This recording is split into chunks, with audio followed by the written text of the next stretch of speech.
Assalamualaikum warahmatullahi wabarakatuh. A'udzu billahi minasyaitonir rajim. Bismillahirrahmanirrahim. Alhamdulillahirabbil alamin.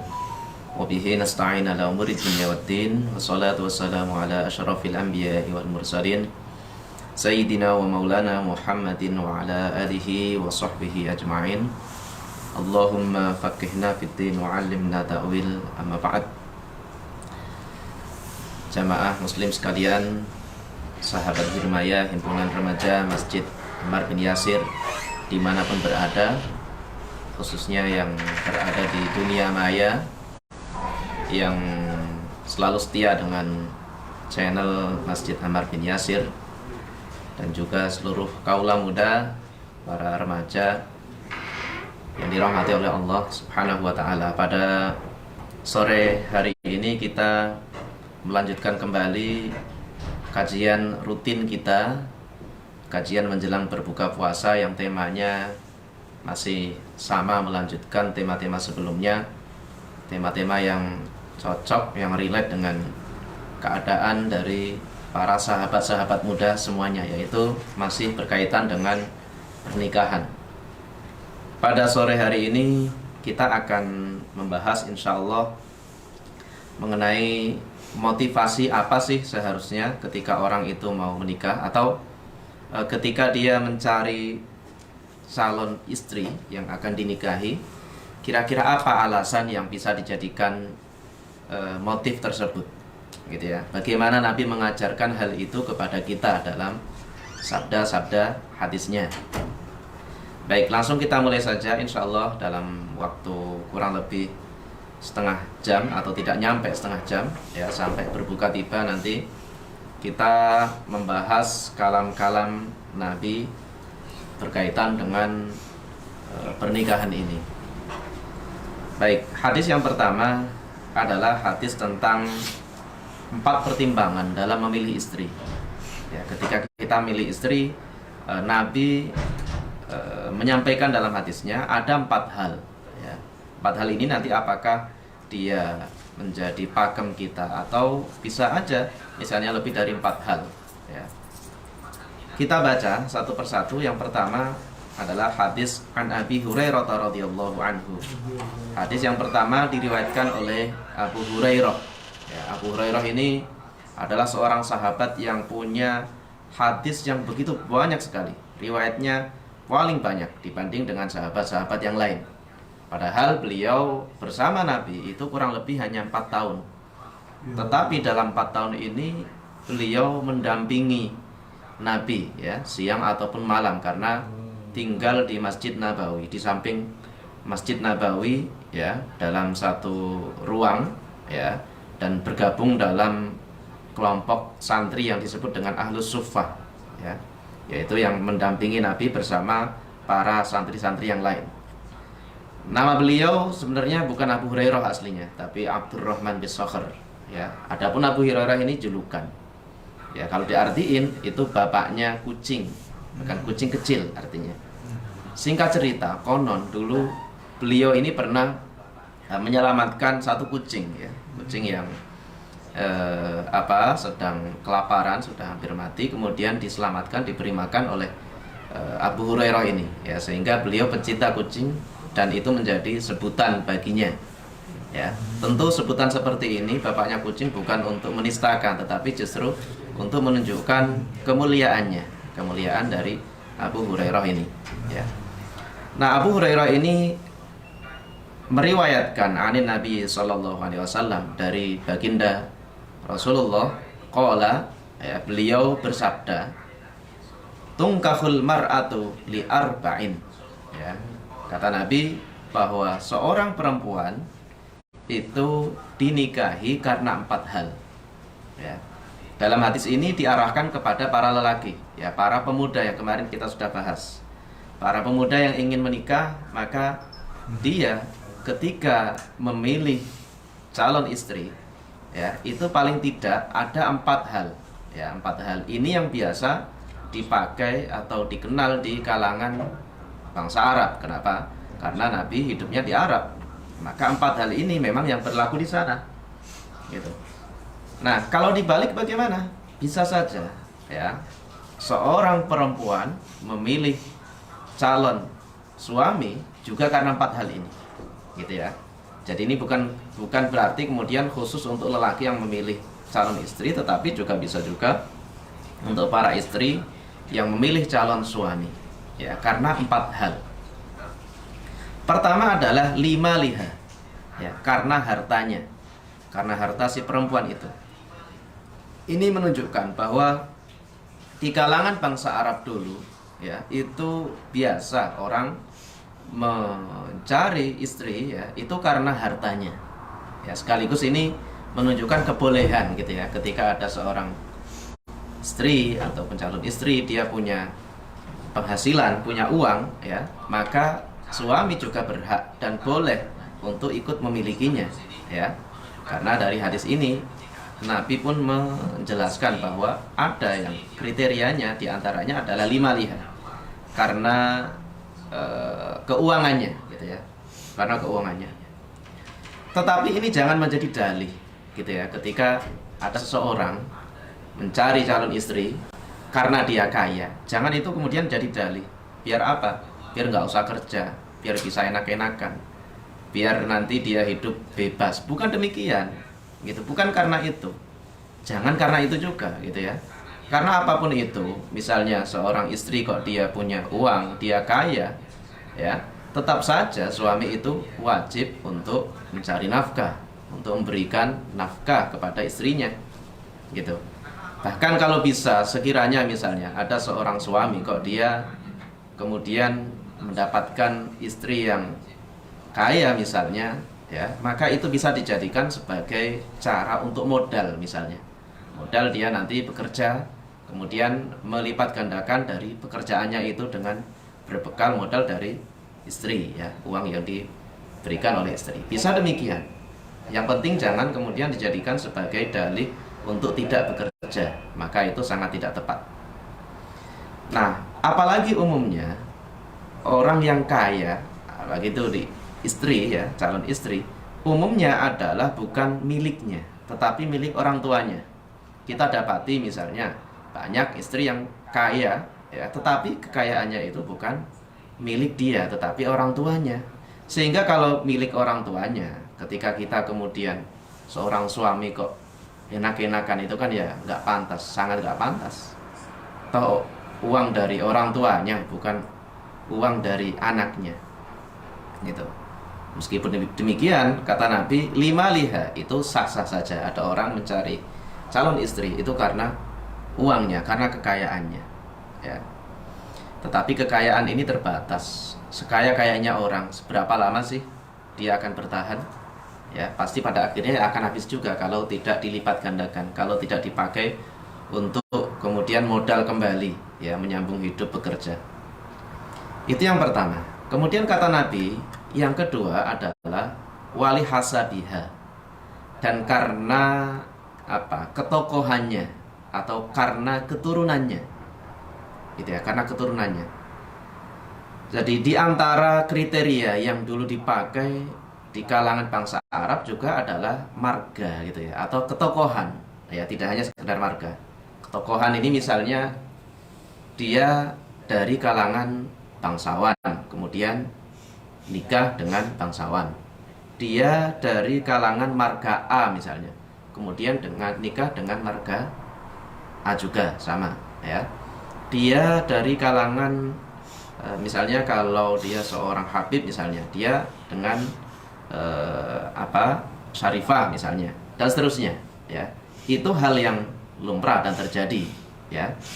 Karena keturunan ini juga, ya, ketokohan ataupun keturunan, ya, ini juga faktor yang, ya, penting tidak penting, gitu ya. Ketika ada seseorang menikah dengan anak seorang tokoh, ya, itu dia akan menaikkan derajatnya, gitu ya, menaikkan derajatnya, dan juga akan membawa kehormatan bagi dirinya, gitu ya, ketika sama-sama dia satu tokoh, gitu ya. Tetapi lagi-lagi hal semacam ini, yakni ketokohan ini, jangan kemudian dijadikan sebagai jalan pintas, gitu ya, jalan pintas. Biar saya langsung naik tokoh, gitu ya. iya kalau jadi tokoh, kalau tidak gitu. Bahkan justru malah kadang-kadang kalau orang menikah dengan calon yang dia punya power, punya ketokohan, punya posisi, itu berat sebenarnya, gitu ya. Itu berat. Misalnya nih, ada seorang biasa, ya, anak orang biasa, kemudian menikah dengan misalnya perempuannya itu anak seorang kiai misalnya. Itu sebenarnya dia menanggung beban malah justru. Itu ya, meskipun sah-sah saja. Kalau dia berhasil ya bagus, gitu. Nah, maka itu juga jangan jadi fokus gitu. Karena ketokohan itu ya pada akhirnya sama seperti ya, kekayaan tadi, itu milik orang tua. Anaknya pada akhirnya ya netral gitu ya. Dia anaknya tokoh, tapi sangat mungkin dia kemudian nanti jadi orang biasa ya. Justru malah kalau dibalik itu lebih baik. Awalnya orang biasa, kemudian dia berusaha memperbaiki kualitas diri, kemudian menjadi tokoh. Itu malah justru lebih luar biasa ya. Kalau tokoh nikah dengan anak tokoh, kemudian dia ikut terangkat derajatnya, itu biasa gitu. Tapi kalau dari nol, dari bawah, orang biasa kemudian naik derajat menjadi tokoh, itu yang luar biasa gitu. Nah, itu kedua ya. Jadi karena ketokohannya, karena keturunannya, itu di kalangan bangsa Arab di zaman Nabi juga sudah biasa. Kemudian yang ketiga adalah wali jamaliha, dan karena kecantikannya. Ini yang banyak dicari oleh orang-orang. Betapa banyak para pemuda itu kemudian dia terlenakan oleh karena kecantikan. Dia menanggalkan segala hal ya demi karena kecantikan perempuan, dan itu sah-sah saja. Dan Nabi pun juga melisensi ya, sah-sah saja orang mencari calon karena kecantikannya. Karena bagaimanapun ya kita semuanya normal ya. Kita pengennya itu ketika punya istri dilihat itu ya enak di mata, gitu ya. Ketika pulang kemudian melihatnya itu lelah menjadi sirna, kan gitu ya. Ya, kalau orang itu cantik itu kan ya enak seperti itu ya. Tapi kalau tidak cantik ya kurang gitu ya, merasa kurang. Maka ya wajar-wajar saja. Lebih dari itu, orang kalau punya istri cantik misalnya, meskipun cantik ini ya relatif ya. Bagi si A cantik, tapi bagi yang lain belum mesti dianggap cantik gitu. Atau kadar cantiknya beda-beda. Menurut si A dia sudah level 100 gitu ya. Menurut si B masih hanya level 70 ya. Jadi relatif sekali. Gitu. Cuman ketika ada seseorang itu menikah dengan calon pasangan perempuan yang dia dianggap cantik ya, bagi dia paling enggak itu membuat atau menambah kepercayaan diri ya, diyakini, diakui atau tidak, itu menambah kepercayaan diri. Misalnya ketika dia kemudian bersama istrinya ya, misalnya anggaplah kondangan gitu ya, kondangan ketemu banyak orang, kalau istrinya cantik ya itu kan dia akan menjadi pede ya, percaya diri ya, karena itu gitu ya. Itu wajar-wajar saja gitu, karena bagaimanapun ya manusia itu pengennya seperti itu. Hal-hal yang indah itu yang dia harapkan, itu manusiawi sekali gitu ya. Akan tetapi kecantikan ini tidaklah abadi ya. Seberapa lama sih orang itu akan kelihatan cantik gitu? Dari segi tampakan wajah, orang ketika sudah mulai menua itu kecantikannya ya akan sirna dengan sendirinya ya, akan berkurang dengan sendirinya. Atau misalnya awalnya dia cantik tapi ramping misalnya, kemudian dengan seiring berjalannya waktu kok kemudian mohon maaf ya, kemudian mengembang badannya, itu kan kadang-kadang kecantikan juga berkurang gitu. Maka sisi itu juga terbatas ya. Jadi kekayaan, keturunan sampai kecantikan itu sesuatu yang tidaklah abadi gitu ya, tidaklah abadi. Dia dapat tergerus dengan seiring berjalannya waktu. Nah, baru yang keempat ini ya, walidiniha kata Nabi, karena agamanya gitu. Nah, karena agama inilah ya, ini akan menjadi abadi ya, karena agama ini tidak akan hilang selama dia dalam keadaan normal, sehat, akan ke bawah sampai akhir hayat. Orang kalau dia agamanya bagus ya akan ke bawah sampai akhir hayat ya, mau tua ya masih saja dia bagus gitu, bahkan bisa berkembang Itu kalau agama. Kalau kekayaan tadi bisa habis, keturunan juga bisa turun. Kemudian ketokohan bisa turun ya. Kecantikan bisa hilang ya. Tapi agama ini yang akan abadi. Nah, agama ini apa sih? Ya, orang yang menikah karena agamanya yang dilihat apa? Paling tidak dua hal. Ya, pertama adalah dari kemampuan dia untuk melaksanakan kewajiban-kewajiban ibadah. Itu yang pertama. Gitu ya. Kalau dia kebetulan orang yang mengerti agama, itu sangat bagus. Dan tentu tidak hanya mengerti, tapi juga mengamalkan. Mana yang wajib itu dia lakukan. Gitu ya. Orang yang tahu bahwa sholat itu wajib, kemudian puasa itu juga wajib, puasa Ramadan, kemudian zakat itu juga wajib, ya, tahu, dan dia melaksanakan. Lebih-lebih dia juga melakukan yang sunnah-sunnah misalnya. Gitu. Kemudian dia juga punya pengetahuan agama yang baik, lebih-lebih seperti itu. Gitu. Itu kriteria pertama dari litiniha tadi, karena agamanya. Gitu. Kalaupun kita tidak bisa menggapai yang tinggi misalnya orang yang agamanya bagus sekali, dia ahli agama, tahu banyak hal hukum misalnya, apalagi dia misalnya calonnya perempuannya itu hafidhoh misalnya, hafal Al-Quran. Nah, kemudian dia pendidikannya juga tinggi misalnya dalam hal agama, dia juga mempraktekkan, gitu ya. Nah, itu kan luar biasa sekali, gitu. Tapi kalaupun nggak bisa mencapai itu, ya di bawahnya, sampai pada level paling nggak dia itu tahu bahwa ini wajib, maka saya harus lakukan.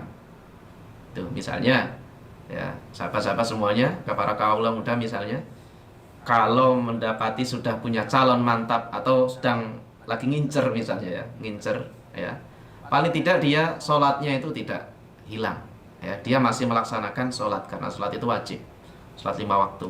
Ketika puasa dia puasa ya, dia juga memenuhi kewajiban-kewajiban yang harus ia lakukan, gitu ya. Lebih-lebih kalau dia ada tambahan sunnah-sunnahnya, gitu. Itu kriteria pertama. Kriteria yang kedua karena agama adalah dari segi akhlaknya, gitu. Bahkan akhlak ini penting nanti, karena akhlak ini hubungannya karena dia nanti akan bersosialisasi dengan siapa? Dengan suaminya, dengan mertuanya, dengan keluarga suami, dengan tetangganya, dengan orang lain, banyak hal. Bayangkan kalau dia oke lah, sholatnya tertib, disiplin, tetapi dia tidak pintar dalam berakhlak dengan sesama, itu kan juga mencederai nanti, gitu. Kasihan suaminya, gitu. Misalnya dia ternyata tidak pintar dalam dalam bersosialisasi dengan suami. Anggaplah misalnya nih, suami pulang kerja dibiarin saja, ya, apalagi dimerengutin misalnya, ya, wajahnya tidak menampakkan keceriaan, gitu, sudah tidak cantik malah merengut lagi ya. Itu kan gimana mau suami itu bisa hidup bahagia kalau seperti itu, gitu. Jadi dua hal ini penting ya, berkaitan dengan agama. Pertama adalah dari segi kemampuan dia melaksanakan ibadah-ibadah minimal yang wajib, dan kedua adalah dari segi akhlaknya dia, akhlak kepada sesama. Ini penting sekali, gitu ya. Dia bisa memposisikan sebagai misalnya mertuanya itu ya dianggap ibunya, bapaknya, sehingga dia akan bisa hormat misalnya. Kepada saudara-saudaranya dia bisa, misalnya nanti kalau punya kakak, punya adik, hormat kepada kakaknya, kakak iparnya. Kemudian juga dekat dengan adik iparnya, apalagi menyayangi dengan adik iparnya misalnya. Kepada tetangga dapat memposisikan, membawa kehormatan suaminya misalnya. Itu kan sangat penting sekali, dan itu sangat inti, gitu ya, dalam hal agama, gitu ya. Maka dua hal itu paling enggak ya dalam hal agama. Karenanya kata Nabi, fadfar bidatiddin taribat yadak, kata Nabi. Maka ya, ketika ada 4 hal tadi ya, motif menikahi seorang perempuan itu ada 4 hal tadi, kata Nabi, maka ambillah, nikahilah perempuan yang memiliki agama, niscaya kamu akan beruntung, kata Nabi. Gitu. Kata Nabi di ujungnya itu bilang demikian. Ini menunjukkan bahwa mengumpulkan 4 hal tadi itu susah. Kita menikah, mencari sosok calon perempuan yang dia kaya, udah gitu tokoh, cantik, kemudian pinter agama dan mengamalkan agama. Itu ibarat mencari jarum dalam jerami ya. Betapa sulitnya gitu mencari hal semacam itu. Gitu. Karena sulit maka Nabi kemudian berpesan, oh kalau memang kesulitan, paling tidak itu agamanya, kata Nabi. Fadfar bidatiddin. Gitu. Taribat yata. Carilah orang yang punya agama, minimal itu. Kalau dia agamanya bagus, itu yang lain akan terbawa kok, nggak usah khawatir. Dia nggak cantik-cantik amat, tapi karena akhlaknya bagus kepada suami, kepada tetangga, itu bagi suami akan berubah menjadi cantik, ya. Bagi mertua, bagi yang lain akan berubah menjadi cantik. Cantik dari inner beauty-nya, dari dalam dirinya, dari hatinya, gitu ya. Dan secara otomatis wajah itu jadi nomor 2 gitu ya. Ketika ada orang kok hatinya itu sudah bagus, agamanya sudah bagus, wajah itu dikesampingkan gitu. Apalagi soal harta gitu ya, soal harta. Harta itu nanti dapat dibangun ya bersama-sama. Ketokohan juga bisa dibangun. Orang kalau sudah bagus agamanya, dia punya akhlak, secara otomatis ketokohannya itu akan terbentuk.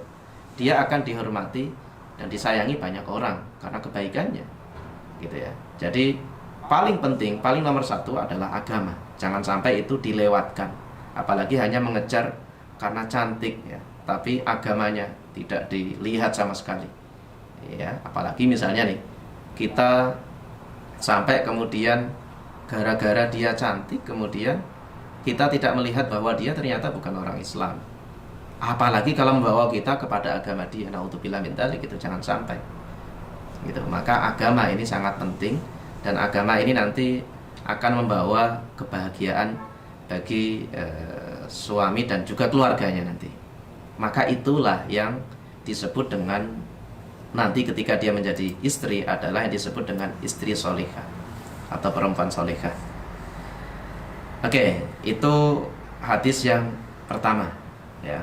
Nah, kemudian yang kedua, hadis yang kedua, ini satunya lagi berkaitan masih sama dengan tentang istri yang solihah ya, ciri-cirinya itu seperti apa ya. Kita baca hadis yang kedua, ani Nabi sallallahu alaihi wasallam ya, dari baginda Nabi, qala, beliau berkata, beliau bersabda. Apa kata Nabi? Ala ukhbiruka bi khairin ma yaknizul mar'u. Ya, kata Nabi, mau enggak ya, maukah kamu aku kabarkan tentang sebaik-baik sesuatu yang dapat disimpan oleh seseorang, gitu ya. Mau nggak saya kasih tahu nih, ada sesuatu yang mahal. Ibarat sesuatu yang dapat disimpan itu ibarat perhiasan, gitu ya. Sesuatu yang kita sebut sebagai logam mulia, gitu ya. Makanya ada istilah apa itu kata Bang Haji Roma Irama itu, setiap keindahan yang tampak oleh mata itulah perhiasan dunia ya. Namun yang paling indah adalah istri solihah, kata Bang Haji Roma Irama. Gitu, karena ya itu selevel atau ya di atas daripada perhiasan yang kita tahu. Kalau kita punya perhiasan saja kita menjaganya luar biasa, kita serasa punya kekayaan yang luar biasa, maka punya istri yang solihah itu juga demikian. Gitu ya, punya istri yang solihah itu juga demikian. Gitu. Maka istri solihah ini penting, bukan istri yang namanya solihah ya, tapi istri yang punya ciri-ciri saleh ya. Solihah itu saleh dari kata solaha. Solaha itu baik, gitu ya. Dia baik pada diri sendiri, juga dapat menampakkan kebaikan itu kepada suaminya paling enggak. Lebih-lebih kalau dia bisa mengajak kebaikan, artinya memperbaiki yang lain, gitu ya. Tidak hanya sekedar menampakkan. Kata Nabi, "Ala ukhbiruka bi khairin, bi khairi ma yaknizul mar'u." Maukah kamu aku kabarkan? Saya kasih tahu nih tentang sebaik-baik hal yang dapat disimpan oleh seseorang. Mau enggak gitu, kata Nabi. Kemudian kata Nabi, siapakah itu? Ya, kata Nabi, al-mar'atus sholihatu. Kata Nabi adalah yaitu adalah istri yang sholihah atau perempuan yang sholihah. Maksudnya di situ adalah istri ya, istri yang sholihah. Itu adalah sebaik-baik dari perhiasan dunia ya. Gitu, yang harus kita jaga, kita rawat gitu ya. Ibarat perhiasan, tapi jangan dianggap seperti barang ya. Kemudian ibaratnya itu dia harta yang sangat mahal gitu ya, sehingga kita kalau punya itu ibarat punya menjadi orang yang paling kaya gitu. Oke. Nah, perempuan salihah itu gimana ciri-cirinya? Nah, dilanjutkan oleh Nabi. Di antara ciri-cirinya adalah, ini hanya di antara saja, tidak seluruhnya, ya. Karena nanti di luar ini banyak sekali ya ciri-ciri dari istri yang salihah. Paling enggak di sini adalah dari segi akhlaknya ya. Pertama adalah idza nadhara ilaiha sarrathu, kata Nabi. Ya. Apabila suaminya memandangnya, suami itu bahagia karenanya. Gitu, itu istri salihah. Kira-kira kalau orang dipandang itu membuat kita bahagia itu gimana sih? Gitu. Itu pasti orang yang dia biasa menampilkan senyum. Gitu ya. Seorang istri dalam keadaan apapun, bahkan dia ketika dalam keadaan gundah gulana misalnya. Dia dalam keadaan ya mungkin ada satu hal dalam hatinya yang membuat dia sedih mungkin. Tapi ketika di hadapan suami dia dapat menampilkan wajah senyum. Gitu. Nah, itu diantara istri salihah, itu ciri mudahnya seperti itu diantaranya. Ketika sang suami pulang ya kerja misalnya, dia disambut di depan rumah misalnya, di depan rumah dengan senyum ya, kemudian dia sungkem gitu ya, bersalaman. Begitu juga ketika berangkat kerja, istri mengantar gitu ya, kemudian salaman misalnya, musafahah, dicium. Kemudian pulang kerja juga sama ya, pulang kemudian dicium juga ya misalnya. Nah, apalagi kemudian setelah itu kemudian diambilkan air gitu ya, diambilkan air atau ditawari mau dibikinin teh misalnya gitu. Nah, itu betapa tidak bahagianya seorang suami ketika seperti itu. Siapapun itu saya kira akan melalang buana ya kalau ada suami kok istrinya bisa seperti itu luar biasa gitu ya. Tidak hanya di awal pernikahan saja, tapi seterusnya gitu, seterusnya dia bisa menampilkan cara seperti itu. Bukan malah misalnya udah suami pulang keadaannya wajahnya cemberut, tampilannya semrawut misalnya, baunya bau dapur misalnya, atau bau ya gak enak lah gitu ya. Nah, itu kan kebalikan gitu. Maka ini diantara ciri sederhana pertamanya adalah idza nadhara ilaiha sarrathu. Kemudian yang kedua, wa idza amaraha ata'athu. Ketika sang suami itu memerintahkannya ya, maka istri menaatinya. Ya, tentu di sini perintah dalam hal perintah kebaikan, perintah ibadah, bukan perintah yang dilarang, bukan perintah yang melanggar syariat. Gitu. Ini bukan berarti istri itu harus taat, ya, harus berada di di bawah, ibaratnya ketiak suami gitu ya. Dia pokoknya jadi bawahan terus. Bukan demikian sebenarnya, bukan untuk itu. Tapi yang namanya rumah tangga itu adalah komunitas gitu ya. Namanya komunitas, institusi gitu ya. Komunitas atau institusi. Namanya institusi atau komunitas itu harus ada pemimpinnya. Gitu. Dan yang menjadi pemimpin ini ya umumnya lelaki gitu ya. Kenapa? Karena lelaki ini dia dia punya kekuatan yang lebih dibanding perempuan gitu ya, dalam hal fisik ya, sehingga dia kemudian bekerja keluar gitu ya, dia memberikan nafkah ya, maka ya layak kemudian suami menjadi pemimpin. Oke, ketika dia jadi pemimpin berarti kan harus ada rakyatnya ya istrinya itu. Maka rakyat yang baik adalah yang taat. Dan yang ketiga, wa idza ghaba anha hafidhathu. Ketika suaminya nggak ada, maka si istri itu kemudian menjaganya, menjaga hartanya, menjaga kehormatannya, menjaga rumahnya, dan menjaga segalanya. Itu adalah ciri-ciri dari perempuan salihah. Nah, semoga kita dimudahkan untuk mencari calon pasangan, baik laki-laki ataupun perempuan yang sesuai dengan kriteria sebagaimana yang dikatakan oleh Rasulullah SAW.